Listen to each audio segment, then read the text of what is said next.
And we read verse 31, it came to pass, as if it had been a light thing for him to walk in the sins of Jeroboam, the son of Nebat, that he took to wife Jezebel, the daughter of Ethbaal, king of the Zidonians, and went and served Baal and worshipped him. So that he marries a woman that did evil even more than he did.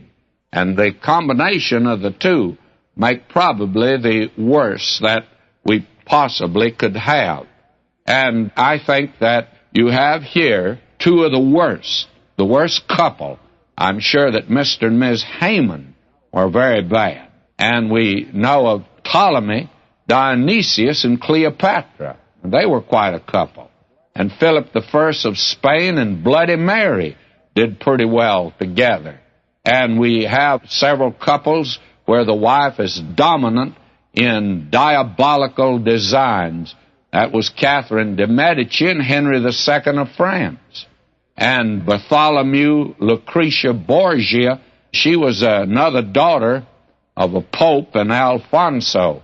They did pretty well in the realm of evil. And then there's Macbeth and Lady Macbeth and Louis XV and Maria Antoinette of France and Julius and Ethel Rosenberg.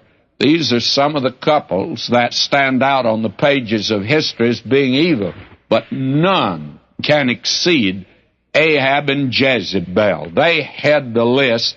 This woman Jezebel, she's a daughter of a king who was also a priest of Baal. He'd murdered his brother.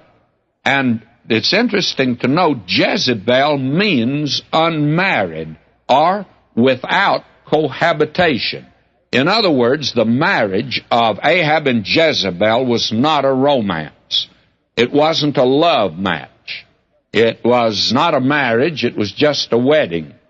And apparently there had never been really a meeting of these two in a love relationship. She was a masculine woman, strong intellectual powers, with a fierce passion for evil. She's strong-willed, a dominant personality, and had no moral sense. She was hardened into insensibility. She was unscrupulous. She's the most wicked person in history, bar none. And in the New Testament, in the message our Lord gave to the church of Thyatira, he says, I have this against you, that you suffered this woman Jezebel to teach. And that is a period without natural affection, dominating and domineering woman. That's the picture we have before us. Now, how in the world did these two ever get together? Well, I think it's quite easy. I went for years to young people's conferences, and it's quite interesting that you could have in a young people's conference one boy who was a bad apple and a girl who was a bad egg, and for some strange reason, the bad apple and the bad egg would always get together and start dating together. Always happened like that. Well, these two got together. And something else happened in this period, which reveals how ominous and how critical the days were. In verse 34 of chapter 16 of 1 Kings, we're told, in his days Hiel, the Bethelite, built Jericho.